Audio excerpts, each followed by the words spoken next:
Selamat pagi, nasabah UOB Indonesia yang terhormat. Selamat datang kembali di UOB Investment Insight edisi Januari 2026. Sebelumnya kami mengucapkan selamat tahun baru 2026. Semoga di tahun 2026 ini akan menjadi tahun yang lebih baik dibandingkan tahun sebelumnya. Untuk UOB Investment Insight kali ini, kita sudah bersama Bapak Enrico Tanuwijaya, Chief Economist UOB. Terima kasih Pak Enrico sudah meluangkan waktu untuk UOB Investment Insight di awal tahun 2026 ini. Ya, selamat pagi Irfan. Terima kasih, selamat tahun baru dan semoga semua dalam keadaan sehat. Ya, sepanjang tahun 2025, pasar global menghadapi dinamika yang beragam, mulai dari penerapan kebijakan tarif di Amerika Serikat hingga arah kebijakan moneter The Fed hingga mencapai level 3,5% saat ini. Nah, bagaimana Pak Enrico untuk melihat gambaran besarnya Pak ekonomi di tahun 2026 ini? Apakah di tahun 2026 ini kita akan memasuki tahun normalisasi atau masih dalam kondisi ketidakpastian? Nah, implikasinya terhadap pasar saham dan pasar obligasi global serta dolar Amerika dan fund flow ke emerging market, Pak. Oke, terima kasih Irfan. Jadi kalau keadaan global kita masih melihat 3 faktor utama yang mendorong naiknya ketidakpastian itu masih ada. Jadi contohnya itu meningkatnya tensi geopolitik. Kita baru lihat baru 3 hari masuk di tahun yang baru sudah ada goncangan terhadap Venezuela. Memang dampak terhadap market pada umumnya bisa terbilang kecil, tapi ini menandakan bahwa tensi geopolitik masih terus menjadi suatu momok yang meningkatkan ketidakpastian. Kedua, memang urusan tarif masih ada, meskipun memang tensinya sekarang lagi adem ayem aja, tapi kita juga melihat bahwa faktor domestik yang menciptakan ketidakstabilan politik atau sosial di berbagai negara itu masih tetap ada.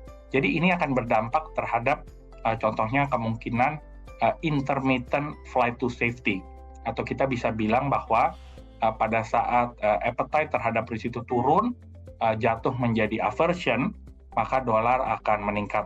Tapi secara fundamental, dengan adanya pemangkasan suku bunga The Fed, ditambah bahwa ada weaknesses di dalam labor market US, memang nanti pemangkasan suku bunga The Fed kami rasa masih akan terus berlanjut.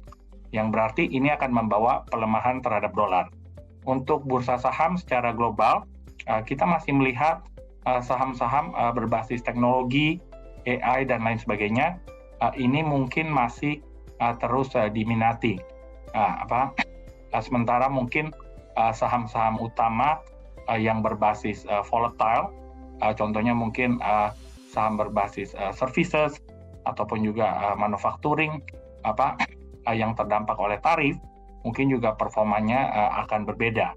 Lalu untuk bursa obligasi, kita melihat treasury yield juga meningkat. Belakangan ini mungkin disebabkan oleh adanya resiko inflasi, tapi memang secara umumnya dengan adanya pemangkasan suku bunga The Fed, memang kita merasa treasury yield masih akan turun. Kalau kami bisa ringkas bahwa satu, ketidakpastian global masih tinggi, dan juga arah pergerakan dolar meskipun secara fundamental akan melemah terhadap seantero mata uang dunia, tapi kita juga mengharapkan atau mengekspektasi adanya volatilitas, dan juga bursa saham itu harus selektif, sementara untuk fixed income investment masih tetap diminati karena itu principally protected. Nah, beralih ke domestik, Pak Enrico. Kalau Pak Enrico melihat bagaimana prospek pertumbuhan ekonomi Indonesia di tahun 2026, apa motor utama pertumbuhan ekonomi di 2026? Apakah masih sama dengan tahun sebelumnya? Dan seberapa besar ruang bagi Bank Indonesia untuk melanjutkan pelonggaran kebijakan moneternya di tahun ini, Pak? Terima kasih Irfan. Masuk untuk Indonesia, kita masih menilai bahwa prospek ekonomi kita masih bagus.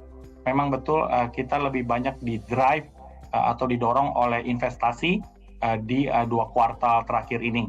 Sementara kita menunggu angka kuartal 4. Tapi mudah-mudahan dengan adanya fiskal stimulus yang diberikan oleh pemerintah, Ini akan meningkatkan confidence di masyarakat yang notabene ini juga akan menaikkan konsumsi rumah tangga.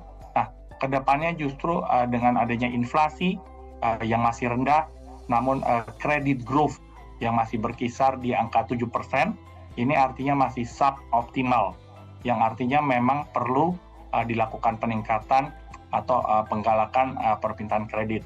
Jadi kami juga masih menilai seiring dengan masih berlanjutnya penurunan suku bunga The Fed, kita juga prediksi bahwa pemangkasan BI rate masih mungkin terjadi. Kalau dari pandangan kami mungkin 2 kali lagi, yaitu dari angka 4,75% itu bisa dipotong menjadi 4,25%. Yang terakhir Pak Enrico, untuk para nasabah yang saat ini sedang menyusun atau mereview strategi portfolio di awal tahun, kira-kira apa 3 hal yang perlu diprioritaskan dalam membaca peluang dan risiko di tahun 2026 ini, terutama untuk menyikapi tren penurunan suku bunga, Pak? Yang pertama tentunya kita harus stay alert bahwa dengan meningkatnya ketidakpastian global, ini bukan berarti itu akan bisa mengalir ke dalam pergerakan aset pasar domestik.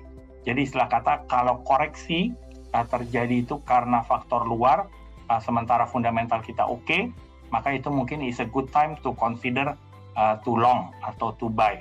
Kedua, stay invested, karena dengan demikian itu juga akan meningkatkan kepemilikan aset kita untuk konsumsi di masa depan.